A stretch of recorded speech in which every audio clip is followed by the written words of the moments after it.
दोस्तों, अगर आप मगध यूनिवर्सिटी से यूजी वोकेशनल कोर्सेज जैसे कि BCA, BBA, BSc IT, bachelor of physiotherapy जैसे कोर्सेज में एडमिशन कराना चाहते हैं तो इन सभी कोर्सेज में एडमिशन के लिए मगध यूनिवर्सिटी के द्वारा ऑनलाइन फॉर्म अप्लाई करने का लिंक एक्टिवेट कर दिया है। आज के इस वीडियो में हम आपको एक लाइव फॉर्म भर के बताने वाले हैं ताकि आपको फॉर्म भरने में कोई मिस्टेक न हो। तो चलिए भी आज के इस वीडियो को शुरू करते हैं। वीडियो को शुरू करने से पहले अगर आप हमारे चैनल पर नए आए हैं तो सबसे पहले आप हमारे चैनल को सब्सक्राइब कर लेंगे और इस वीडियो को लाइक कर देंगे और इसे अपने दोस्तों के पास शेयर भी कर देंगे ताकि उन लोगों को भी ये जानकारी मिल सके। तो चलिए हम वीडियो को शुरू करते हैं।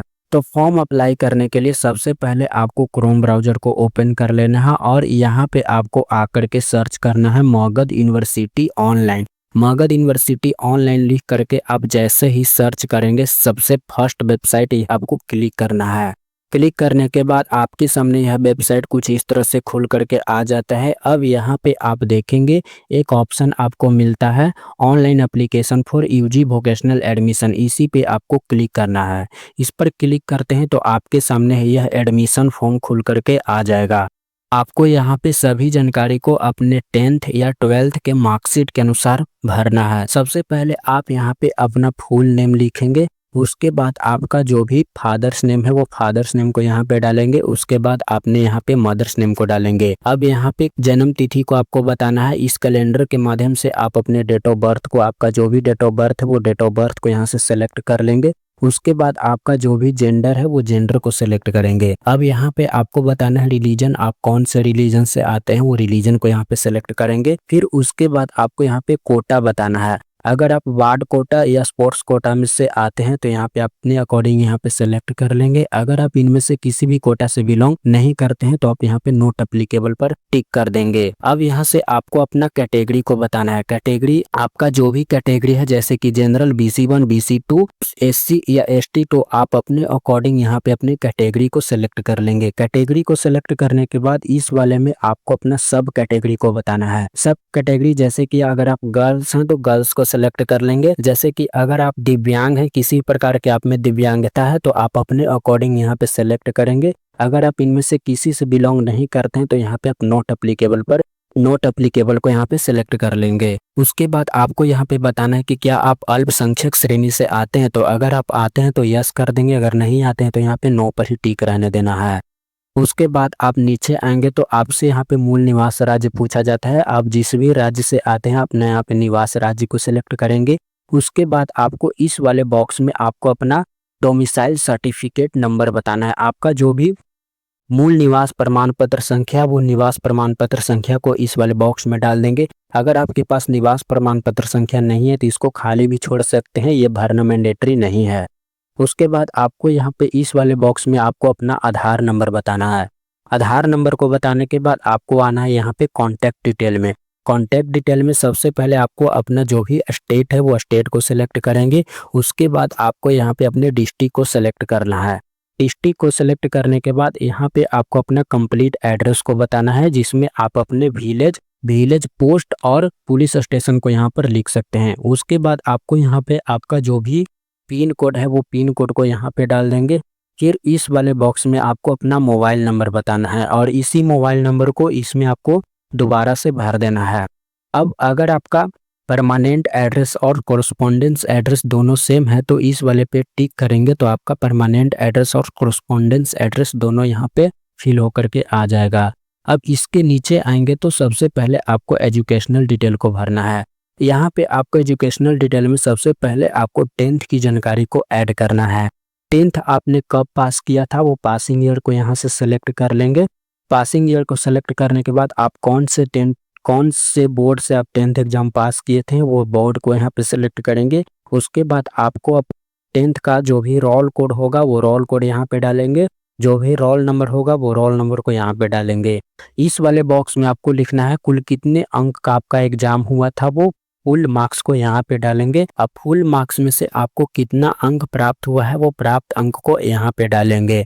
अब इसके नीचे आएंगे तो आपको यहाँ पे इसके बाद आपको 12th की जानकारी को ऐड करना है। ट्वेल्थ में आपका कौन सा स्ट्रीम था, जैसे आर्ट्स था, कॉमर्स था या साइंस था, तो आप अपने अकॉर्डिंग यहाँ पे सेलेक्ट कर लेंगे। अगर आप साइंस सब्जेक्ट को सेलेक्ट करते हैं तो यहाँ पे आपको एक कोर सब्जेक्ट का ऑप्शन खुल करके आ जाता है। अब इसमें आपको बताना है कि आपके साइंस में कौन सा मेन सब्जेक्ट था, फिजिक्स, केमिस्ट्री, मैथ था या बायोलॉजी, फिजिक्स, केमिस्ट्री था, तो आप अपने अकॉर्डिंग यहाँ पे सेलेक्ट करेंगे। अब यहाँ पे आपको बताना है ट्वेल्थ एग्जाम आपने कौन से ईयर में पास किए थे, वो पासिंग ईयर को यहाँ पे सेलेक्ट करेंगे। आपने ट्वेल्थ एग्जाम कौन से बोर्ड से पास किए होंगे, वो पास बोर्ड को यहाँ पे सिलेक्ट करेंगे। उसके बाद आपका ट्वेल्थ का जो भी रोल कोड होगा वो रोल कोड यहाँ इस वाले बॉक्स में डालेंगे। अब इसके नीचे आपको जो भी ट्वेल्थ में रोल नंबर होगा वो रोल नंबर यहाँ पे डालेंगे।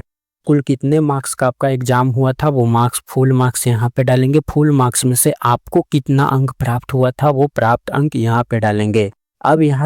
अब यहाँ पर आपसे पूछा जा रहा है कि यदि आपने इंटरमीडिएट में गणित की विषय पढ़ाई की है तो यहाँ पे यस का चयन करेंगे। अगर आपने ट्वेल्थ में गणित सब्जेक्ट का पढ़ाई किए होंगे तो यस कर देंगे। अगर आपने गणित का पढ़ाई नहीं किए होंगे तो यहाँ पे नो कर देंगे। ट्वेल्थ की जानकारी को ऐड करने के बाद आपको यहाँ पे कोर्स बताना है, आप कौन से कोर्स में एडमिशन लेना चाहते हैं। जैसे ही आप कोर्स वाले पे क्लिक करते हैं तो आपके सामने यहाँ पे बहुत सारे कोर्स खुल करके आ जाते हैं। जैसे कि आप बैचलर ऑफ फिजियोथेरेपी करना चाहते हैं, बीएससी करना चाहते हैं या बीएएसपीएसएम करना चाहते हैं, बीबीएम करना चाहते हैं या बीसीए करना चाहते हैं, बीएचएमसीटी कोर्स करना चाहते हैं, तो आप अपने अकॉर्डिंग यहाँ पे सेलेक्ट कर लेंगे। जैसे कि हम यहाँ पे बीसीए कोर्स को सिलेक्ट करते हैं तो उसके बाद आपको यहाँ पे सब्जेक्ट बताना है, तो जो भी कोर्स आप सेलेक्ट करेंगे उसी के अकॉर्डिंग यहाँ पे सब्जेक्ट भी खुल करके आता है। अगर आप बीएससी को सिलेक्ट करते हैं तो बीएससी आपको कौन से सब्जेक्ट से करना है, बायोटेक्नोलॉजी करना है, इंफॉर्मेशन टेक्नोलॉजी करना है, इन्वायरमेंटल वाटर मैनेजमेंट से करना है या बायोकेमिस्ट्री से करना है, तो आप अपने अकॉर्डिंग यहाँ पे सेलेक्ट कर लेंगे। कोर्स को सेलेक्ट करने के बाद यहाँ पर आपसे पूछा जा रहा है कि क्या आप कभी मगध विश्वविद्यालय के छात्र रहे हैं। अगर आप मगध विश्वविद्यालय के छात्र रहे होंगे तो इस पर टिक कर देंगे। उसके बाद आपको यहाँ पे अपना रजिस्ट्रेशन नंबर को बताना है। अगर आप मगध यूनिवर्सिटी के कभी छात्र नहीं रहे होंगे तो इसको अनटिक कर देना है, आपसे रजिस्ट्रेशन नंबर नहीं मांगा जाएगा। अब यहाँ पे सबसे इम्पोर्टेंट जानकारी को आपको भरना है, कॉलेज का डिटेल। आप जिस भी कोर्स को सेलेक्ट करते हैं वो कोर्स आप कौन से कॉलेज से करना चाहते हैं वो कॉलेज को यहाँ से सिलेक्शन करेंगे। जैसे कि हमने यहाँ पे बीसीए कोर्स को सेलेक्ट किया तो बीसीए कोर्स आपको कौन से कॉलेज से करना चाहते हैं वो सभी जो भी कॉलेज यहाँ से बीसीए कोर्स कराती है मगध यूनिवर्सिटी के अंतर्गत वो सभी कॉलेज का लिस्ट यहाँ पे आ गया है। जैसे कि अगर आप गया कॉलेज गया से करना चाहते हैं तो सबसे फर्स्ट प्रीफरेंस आप गया कॉलेज गया को देंगे और यहाँ पे इसको ऐड वाले पर क्लिक करेंगे तो आपका ये जो फर्स्ट कॉलेज है वो ऐड हो जाएगा। अब दूसरे कॉलेज को ऐड कर देते हैं, यहाँ पे एसएन सिन्हा कॉलेज औरंगाबाद यहाँ पे ऐड करेंगे तो ये भी कॉलेज ऐड हो जाएगा। अब तीसरा कॉलेज को हम यहाँ पे एसएस कॉलेज जहानाबाद को कर देते हैं और इस पे ऐड पर क्लिक करते हैं तो ये कॉलेज एक भी कॉलेज ऐड हो जाएगा। अब जो जितने भी कॉलेज इस लिस्ट में आ रहे हैं वो सभी कॉलेज को आप एक एक करके ऐड कर लेंगे। हमने यहाँ पे सभी कॉलेज को ऐड कर लिया है। कॉलेज को ऐड करने के बाद आपको यहाँ पे अपना फोटो और सिग्नेचर को अपलोड करना है। आपको फोटो को ध्यान रखना है कि 20 केबी से कम साइज रहना चाहिए। आप 20 केबी से कम साइज वाले को यहाँ पे फोटो को अपलोड करेंगे और सिग्नेचर आपको अपलोड करना है उसका साइज भी आपको 20 केबी से कम ही रखना है। अब फोटो और सिग्नेचर को अपलोड करने के बाद आपको यहाँ पे ये जो भी कैप्चा कोड दिख रहा है वो कैप्चा कोड को यहाँ पे डाल देंगे।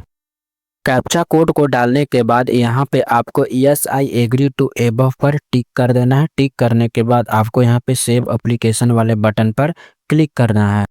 जैसे ही इस बटन पे क्लिक करते हैं तो आपके सामने यहाँ पे आपको यहाँ पे अपना लॉगिन आईडी और पासवर्ड मिल जाता है। इस लॉगिन आईडी और पासवर्ड को आप सुरक्षित रख लेंगे क्योंकि आपको इससे बाद में काम आने वाला है। अब इसके बाद आप यहाँ पे click here to login and proceed payment पर क्लिक करना है। यहाँ पे आपको जो भी यूजर आईडी और पासवर्ड प्राप्त हुआ है उसी यूजर आईडी और पासवर्ड को डाल करके यहाँ पे आप लॉगिन कर लेंगे। लॉगिन करने के बाद कुछ इस तरह से डैशबोर्ड खुल करके आ जाता है। अब यहाँ पे सबसे पहले आपको प्रोफाइल अपडेट वाले ऑप्शन पर क्लिक करना है। इसके बाद आपके सामने ये फॉर्म खुल करके आता है। अब यहाँ पे आपने जो भी जानकारी फिल किया होगा वो सभी जानकारी यहाँ पर आ जाता है। अगर इसमें आपको किसी भी प्रकार की कोई गलती हो गई है तो यहाँ से आप इसका सुधार कर सकते हैं। अगर सभी जानकारी सही है तो स्क्रॉल करके नीचे आएंगे, यहाँ पे आपको एक रेसिडेंस कैटेगरी का ऑप्शन मिलेगा। यहाँ पे इस पे क्लिक करेंगे तो आपको दो ऑप्शन मिलेगा, रूरल और अर्बन का। अगर आप शहरी क्षेत्र से आते हैं तो अर्बन को सेलेक्ट करेंगे, अगर आप ग्रामीण क्षेत्र से आते हैं तो यहाँ पे रूरल को सेलेक्ट करेंगे। उसके बाद आपको यहाँ पे इनकम ग्रुप बताना है। जैसे ही आप इस पे क्लिक करते हैं तो आपको यहाँ पे high, upper middle, lower middle और लो का एक ऑप्शन मिलता है। तो आपका जो ही इनकम ग्रुप है आप अपने अनुसार यहाँ पे सेलेक्ट कर लेंगे। उसके बाद यहाँ पे आप update profile and proceed to upload photo and sign पे क्लिक करेंगे। इसके बाद आपने जो फोटो और सिग्नेचर अपलोड किए होंगे वो फोटो और सिग्नेचर यहाँ पे आ जाता है। अब इसके अलावा आपको यहाँ पे और सारे डॉक्यूमेंट को अपलोड करना है, जैसे कि आपको 10th क्लास के मार्कशीट को अपलोड करना है और 12th क्लास के मार्कशीट को अपलोड करना है। उसके बाद आपको यहाँ पे अपना माइग्रेशन सर्टिफिकेट को अपलोड करना है और यहाँ पे आप माइग्रेशन सर्टिफिकेट का नंबर डालेंगे और आपका माइग्रेशन सर्टिफिकेट कब इश्यू हुआ है वो डिटेल को यहाँ पे आप डालेंगे। उसके बाद आप नीचे आएंगे तो आपको यहाँ पे अपना जाति सर्टिफिकेट को अपलोड करना है। सभी डॉक्यूमेंट को अपलोड करने के बाद यहाँ पे आप अपलोड फाइल एंड कंटिन्यू पर क्लिक करेंगे। उसके बाद आपको यहाँ पे 12th में सब्जेक्ट डालने के लिए आता है, जैसे कि आपके 12th में कौन कौन से सब्जेक्ट है वो सभी सब्जेक्ट को यहाँ पे एक एक करके ऐड करेंगे। उसमें से आपको वो सब्जेक्ट कितने अंक का वो सब्जेक्ट कितने अंक का था, उसमें से आपको कितना अंक प्राप्त हुआ है, तो एक एक करके सभी सब्जेक्ट को यहाँ पे आप ऐड कर लेंगे। सब्जेक्ट को ऐड करने के बाद आप यहाँ पे सेव एंड कंटिन्यू पर क्लिक करेंगे। उसके बाद यहाँ से आप ओके पे क्लिक कर देंगे। ओके पर क्लिक करने के बाद आपको यहाँ पे अपने 10th और 12th की जानकारी को एक बार अच्छे से मिलान कर लेना है, जैसे कि आपका पासिंग ईयर और बोर्ड का नाम, roll code, roll number, marks और ऑब्टेन मार्क्स, ये सभी जानकारी को आप अच्छे तरीके से मिलान कर लेंगे। सभी जानकारी को सही रहने के बाद आप सेव एंड कंटिन्यू पर क्लिक करेंगे।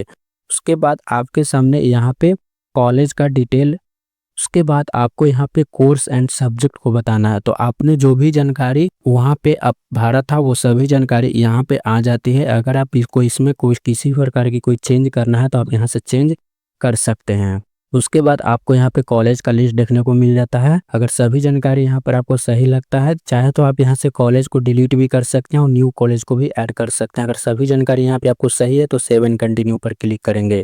उसके बाद आपके एप्लीकेशन का एक फाइनल प्रिंट प्रीव्यू आ जाता है।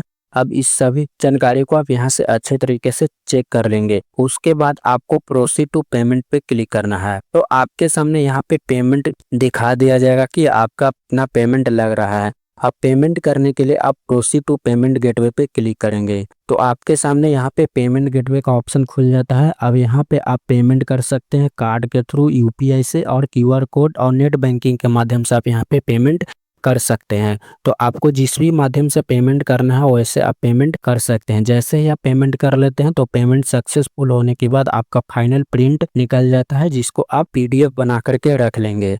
तो दोस्तों इस तरह से हमने जाना कि कैसे आपको यूजी वोकेशनल कोर्सेज के लिए एडमिशन करना है। तो चलिए आज के इस वीडियो को हम यहीं पे अंत करते हैं। तो मिलते हैं एक और नए वीडियो में एक और